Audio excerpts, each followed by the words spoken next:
Inflasi Amerika yang terus menanjak menjadi 8,5% di Maret kemarin tentu membuat banyak orang resah.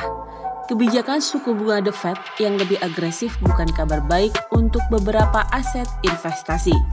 Bagaimana sebaiknya kita memilih instrumen investasi? Apakah saham yang sudah terus mencetak rekor masih menarik? Berikut analisis dan tips dari Rudianto, Direktur Panen Aset Manajemen. Pertama, prediksi yang saya buat di bulan Maret lalu itu somehow miss ya, karena saya memprediksi inflasi US di bulan Maret ini seharusnya sudah stagnan, bahkan agak menurun. Ternyata malah lebih tinggi daripada bulan Februari ini. Ya, jadi saya agak salah di situ karena saya pikir sudah low base Februari, tapi saya cukup yakin mungkin puncaknya di Maret ini, di bulan April dan kemudian bulan Mei nanti mungkin masih tetap tinggi, tapi sudah tidak lebih tinggi. Jadi mungkin di kisaran 8%, tapi tidak 8,9 atau 9% gitu. Itu prediksi dan juga harapan saya ya. Prediksinya adalah mulai melandai di semester 2 dan nanti turunnya sampai ke level 6%. Jadi yang orang sekarang nggak tahu itu puncaknya kapan. Kemarin saya pikir di Februari, tapi ternyata Maret ini masih lebih tinggi kan. Mudah-mudahan di bulan April nanti sudah mulai agak menurun. Ya, ini harapan saya sih seperti itu. Semester 1 ini masih banyak ketidakpastian. Orang saya lihat masih wait-and-see. Harga obligasi malah sudah mencerminkan sebenarnya. Ya, kalau harga obligasi yang 10 tahun ya sudah turun cukup banyak bahkan sebelum inflasinya tinggi. Jadi saya lihat market sudah mulai price in. Sehingga harga obligasi baik yang di US maupun yang di Indonesia, menurut saya sekarang sudah pada level yang murah. Jadi bisa menjadi kesempatan bagi investor ya, baik investor obligasi ataupun reksadana pendapatan tetap untuk beli reksadana dengan valuasi yang lebih murah. Memang sih dalam 2 bulan ke depan marketnya masih akan volatile, tapi kalau berdasarkan data-data historis, kalau kita beli reksadana fixed income waktu yieldnya mendekati 7 atau bahkan di atas 7, itu biasanya kalau kita simpan 1, 2, atau 3 tahun hasilnya itu cukup baik lah.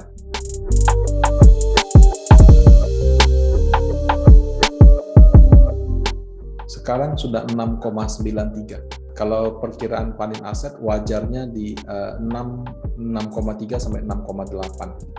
Jadi sekarang sudah di atas perkiraan wajar. Jadi menurut saya ini sudah level yang murah. Kalau yang Amerika Serikat sekarang sudah di 2,67. Nah, perkiraan panen aset itu 2 sampai 2,5% tahun ini. Jadi dia juga sudah di atas yang wajar sehingga juga sudah murah. Memang ya dalam 1-2 bulan ke depan masih akan volatile karena orang mau lihat apakah benar inflasi bulan Maret itu puncak inflasi US atau bulan April sudah reda. Nah, kalau misalnya bulan April sudah mulai reda, kenaikan Fed yang 50 basis itu menurut saya sudah di-price-in orang. Jadi orang sekarang cuma menunggu kapan inflasinya mulai reda.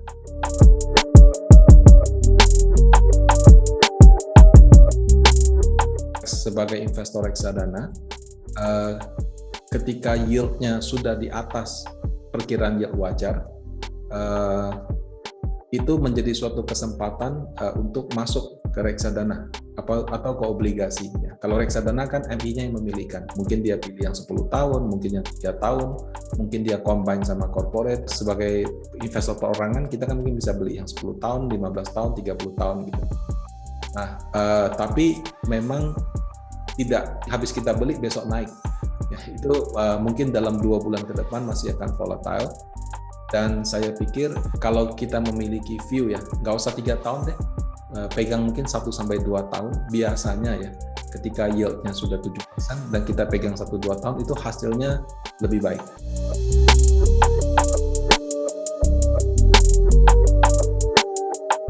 Perkiraan harga wajar IHSG tahun ini dari panen aset adalah 7.400 sampai 7.600. Sekarang kan sudah mendekati ke angka tersebut.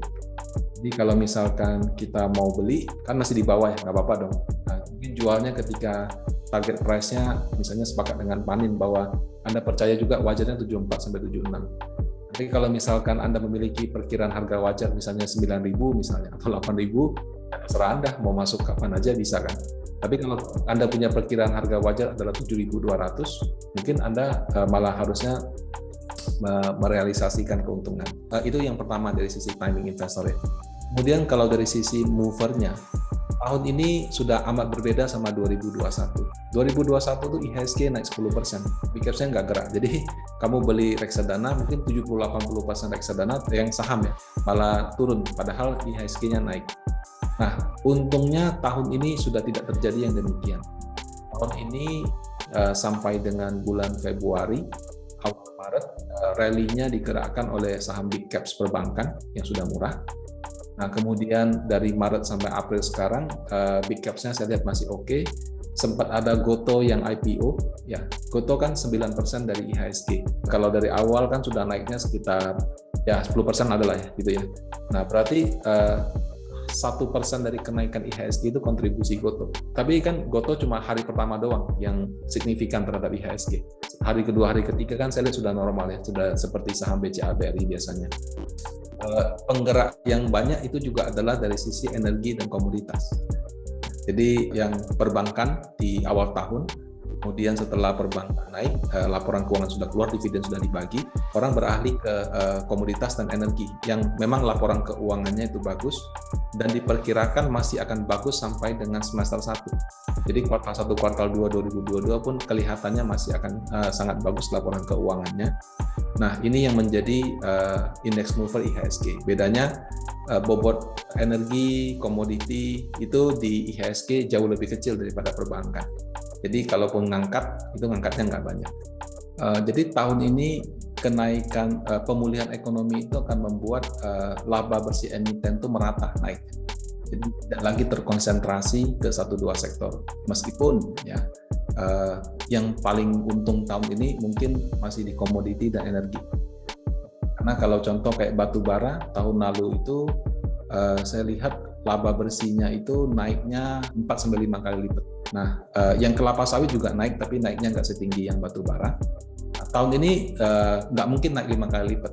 Tapi kalau misalnya naik 30%, 50% itu masih dimungkinkan. Karena harga rata-rata batu bara, sawit itu masih tinggi. Kalau kita ngomong saham per saham, memang harus case by case ya. Saham mana yang laba bersihnya masih bisa tumbuh tinggi, saham mana yang tidak gitu.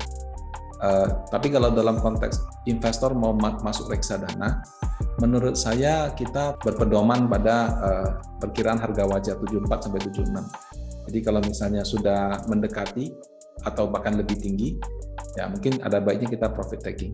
Cuman dari pengalaman selama bertahun-tahun, masuk untuk mengejar ketika harganya sudah tinggi itu kebanyakan nyangkut. Euforia lagi naik itu kadang-kadang buat kita terlena gitu kan. Kita masuk nggak ada seminggu naik sekian persen. Kita biarin begitu cycle-nya berbalik malah nyangkut di atas. Jadi kalau kita sebagai investor reksadana perlu lebih kontrarian. Justru sekarang kita harus masuk itu reksadana pendapatan tetap yang harga obligasinya sudah murah. Sementara kalau mau masuk reksadana saham itu valuasinya sudah mendekati wajar. Kalau saya mau invest untuk 5-10 tahun ke depan ya tidak apa-apa. Tapi kalau misalkan saya orang yang ngeliatin saldo tiap hari, mungkin ada baiknya saya tunggu ada momentum koreksi.